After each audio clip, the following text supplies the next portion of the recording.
electricity gas untuabi no akotre mu free no asaba eno nya wo program eno ye de way vitamin program so that say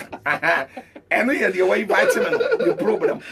so it's eno de enyo program I think say watch cheche no mamu pa ma yehu because say mami yaw die bi no or dey kasa because ye nua ma no bebre esu osade no ho enam disca koma software ena software agimi sika we o ma me fa we internet ko dia me dey internet no say wo say ya wa software bebre wa ya no won ka oyere ho asem me prophet kum chacha me masole maton oyere da aton suo da but say me ton oyere wo masole ye tire wo jai ade enti amaja no say eye sa ya na ya na me pese this time no nipa nyame asem ni wura ni mo no hu nyame asem ni mo chen say me baye ma beto we no de ne wura ni gidi ahyem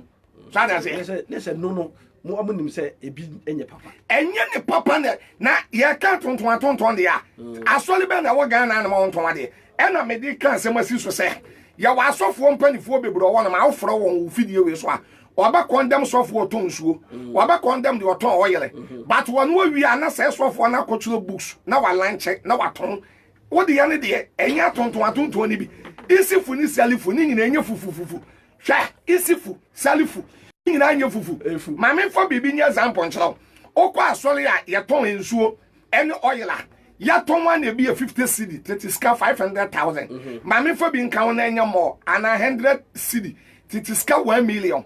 asofo na awon ko school na won kan borofo di preach no most ni ye won ye criminals akora che won di tree preach enyimi mfuri so me ka tie asofo na awon ko school awon di borofo preach no awon eyu so borofo no most ni ye criminals akora che won wa enkrofo bu won so di tree preach bi se kum cha sa adentia ase ne se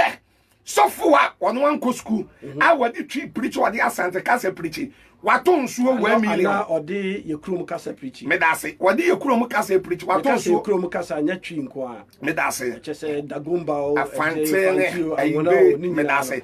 me da se if is on the one school that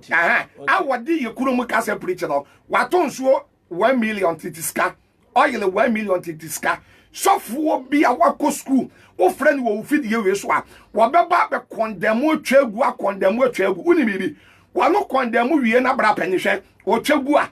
say sofo na na wono watso books mem mako lunches bebra book ba ko yetumi ton bi $50,000 $40,000 $100,000 say sofo na won ton books no on ton calendar eton sticker to bia woni de thank you it o yedwom eti wo condemn obi a ya hweniye eso de opa fra bible school fu asofo yi bi na fra asofo na de borofo preach no on be ba be condemn twifo no so that say on be condemn ena motonton suo ena motonton oyele ba ni wura fi so